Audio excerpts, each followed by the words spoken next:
Ain't you started yet? Started? I don't even know what it is you expect from me. Right, well look, let's try and begin with loosening up a little bit, eh? How? How do you mean how, man? Just relax. That's easier said than done, mate. You need to get with the bloody programme, son, alright? You walk up to him looking all stiff and rigid like that, he's gonna see you coming a mile off. I don't get it. Get what? Any of it. Well, what's there to get? Why we've got to make it all so elaborate? Because if we are going to pull this off, it is going to take more than our usual modus operandi and then some. Although, it hasn't failed us yet. Yes. Granted, but this is slightly different to holding up bookies and robbing drug dealers, ain't it? Well, it's only different because you're making it different. You let me stick a tool in whoever's face it is, and let's see if it can't be done using a more traditional method. No. No guns. We are doing it like this, alright? Just deal with it. It's weird. It's acting. I can't act. That's funny. Because you are acting. You're doing it right now. So you are acting like a cunt.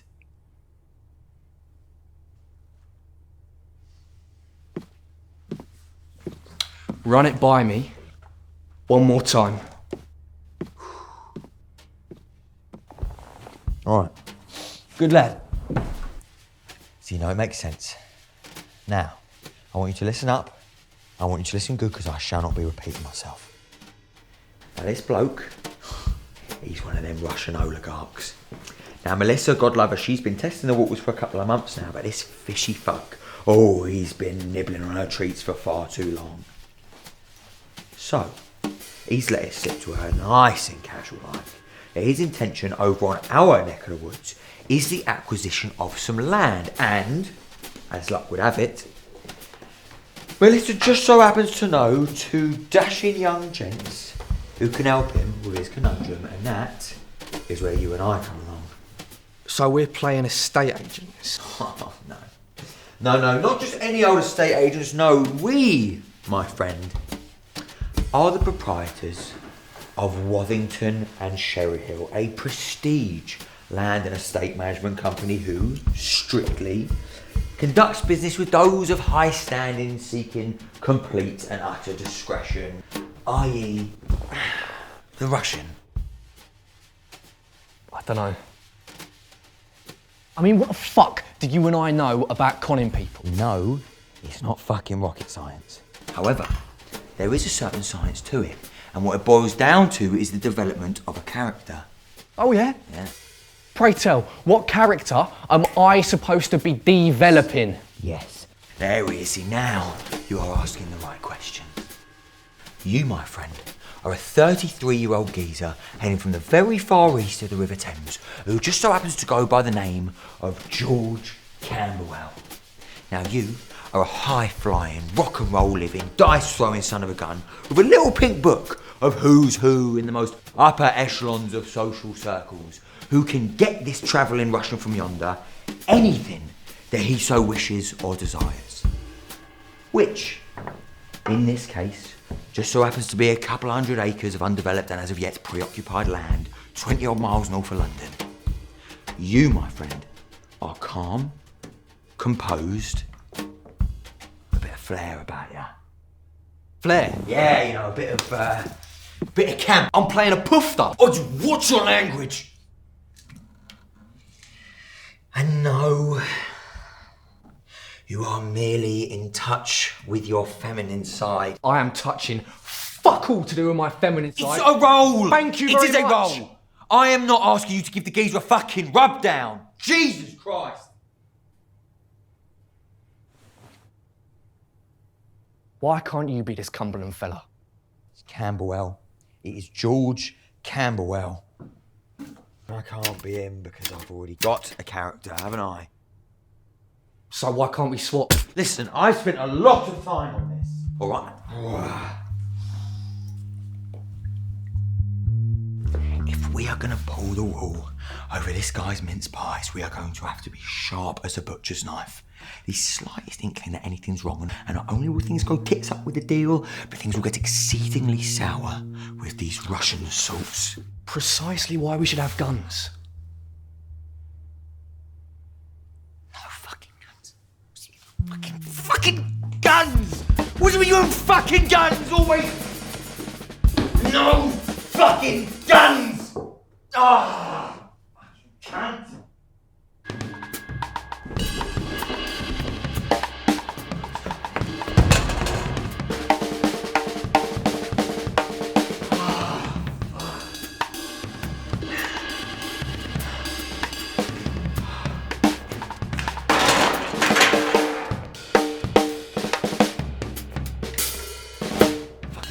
Did fucking understand in this fucking situation.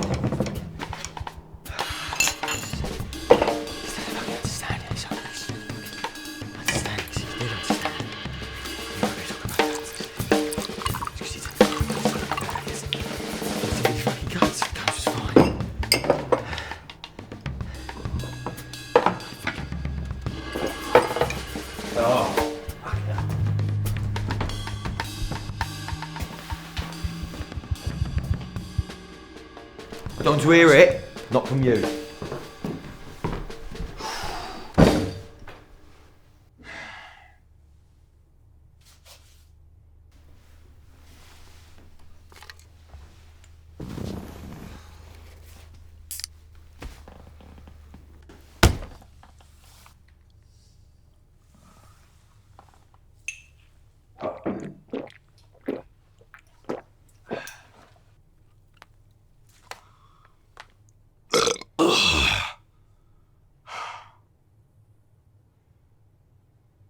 Riddle me this. How exactly do you expect me to get into character? Because, mate, I'm not being funny, but I'm going to need acting classes or something. It's not every day someone asks me to do a fucking rendition of Shakespeare or whatnot. I would not go as far as claiming this is anywhere near the quality of Shakespeare, but I am flattered by the comparison. You know what I meant. Well, it's as we artists like to say, it's all about taking on a skin. If it is your purpose to have him believe that you are George Campbell, then you're going to have to know who George Campbell is inside out. Now, what makes him tick? Eh? What little quaint quirks, if any, does he possess? How's old Georgie boy like his toast in the morning? Is he a cricket or a golf bloke? Who's his favourite Spice Girl? So you get all these little things in order, and the rest will come naturally. Believe you me, son, natural is exactly what we're going to have to embody if we're going to pull this off.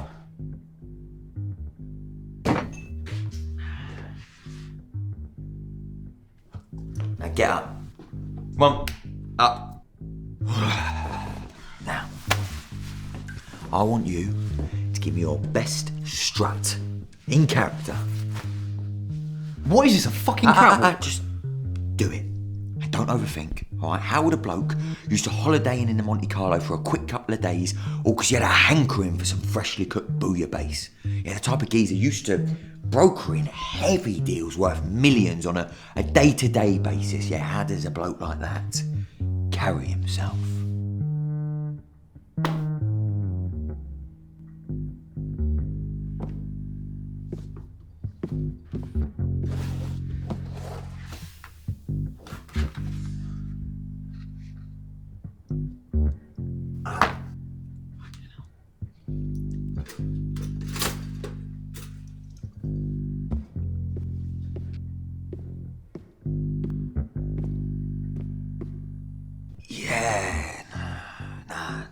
No. It's not quite cutting it, but it's all right. You just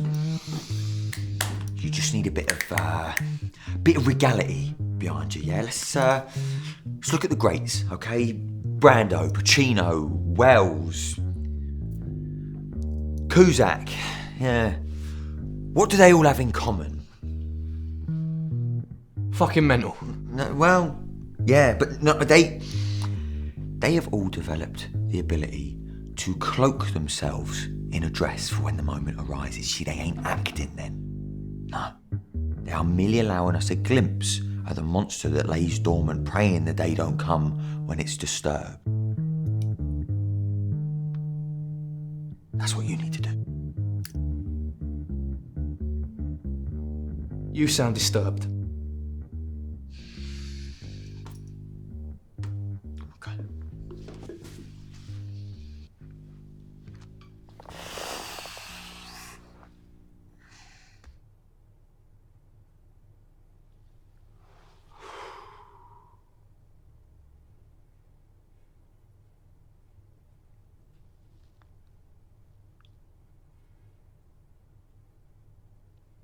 Your only job is to observe and reflect. Because like it or not, we're all putting on some act or another at any given time. Some of us staying conscious to it. Most of us don't like admitting to carrying around a sack full of masks, slowly weighing us down. The ever-present danger of it dragging us below, subdued, till we drown.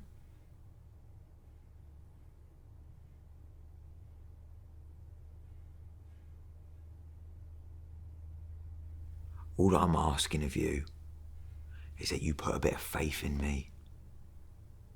Pick out one of those masks and put it on.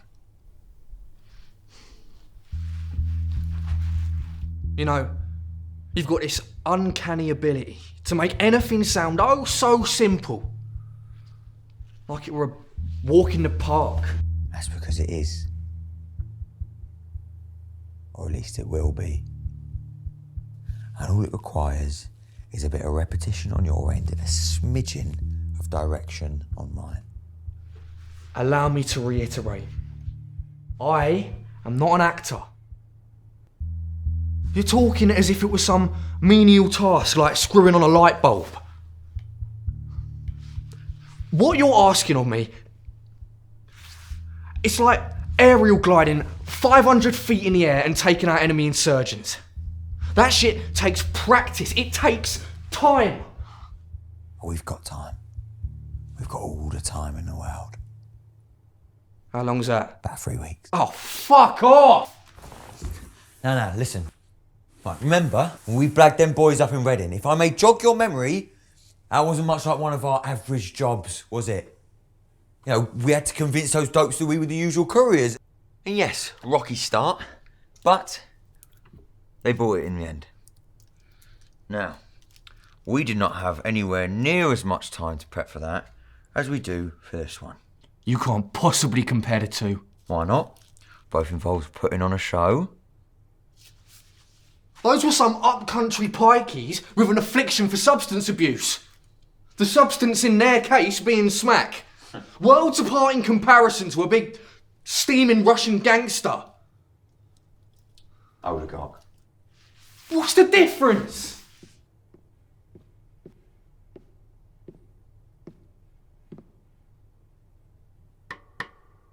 Yeah. Okay. Alright, admittedly, yeah. This is a step above. Step. Try a whole fucking staircase. And rightfully so. This ain't your average job, mate. We're talking millions here. It's more than we've ever dreamed of, let alone attempted to take. Just imagine it, yeah? Sipping pina coladas, sniffing grade A Peruvian off of some salt who works for Norwegian Airlines. We could put our feet up in the sun for a while once we pull this off. If we pull it off.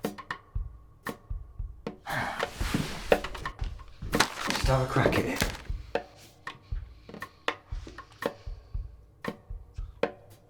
I wouldn't have the faintest idea or know-how of where to even start with something like this. Alright.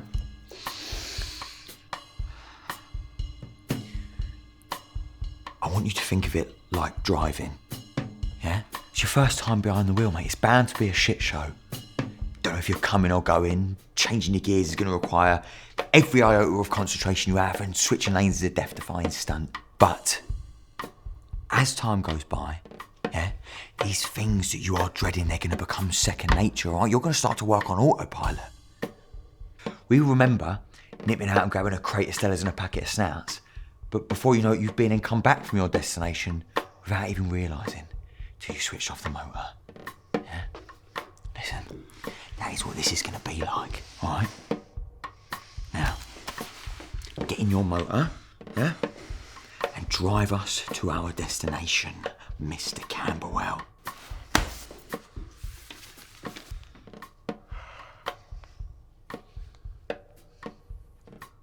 I'm not what one would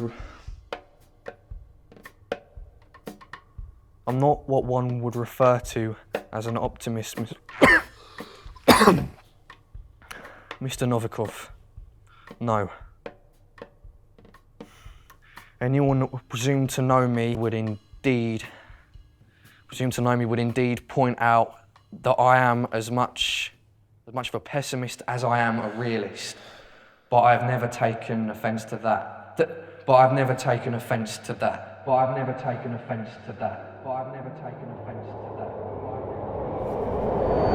Where optimism and pessimism often go hand in hand. In the words of George Bernard Shaw, who coincidentally my father named me after, both optimists and pessimists contribute to society. The optimist invents the airplane, the pessimist the parachute. I mention this only because that aphorism is rather apt in this little scenario of ours. If you do go ahead with this here purchase, not only will you have bought yourself a metaphorical airplane, but the parachute to go along with it. If things go the projected route, you're looking at owning exclusively and outright a vast amount of land every businessman from here to Singapore would give their left nut to possess. If some, however unlikely, wretched turn of misfortune were to strike and bitter things somewhat, you must remember, land is grand, Mr. Novikov. Man upstairs ain't making any more of it. You ride the tide and tread water for long enough, and you will eventually reach land. And brother, when you do, it'll be the smoothest patch of land your feet has ever graced. Now, of course, you can go for the sure bet of building multiple tower blocks of high-end luxury apartments. Alternatively, you could go off script, so to speak, and remain patient for when the tin pots in government finally come around to legalising cannabis. Which, if I may stress, is inevitable.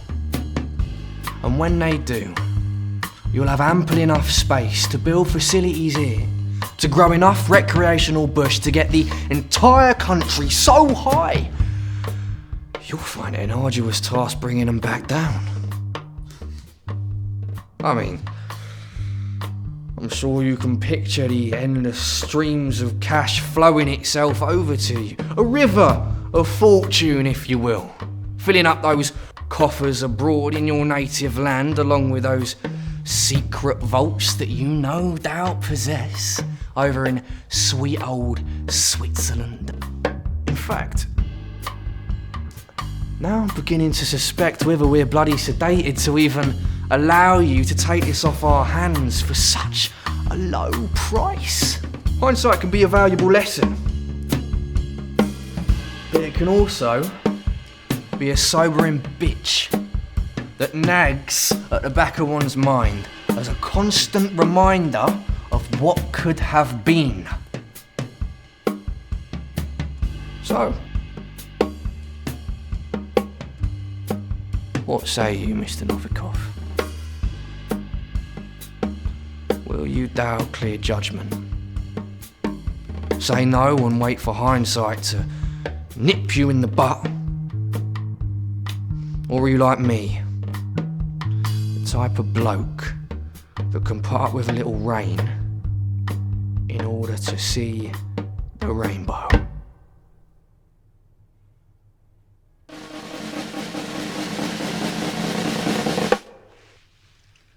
Next stop is ours, Georgie boy. Shall we go?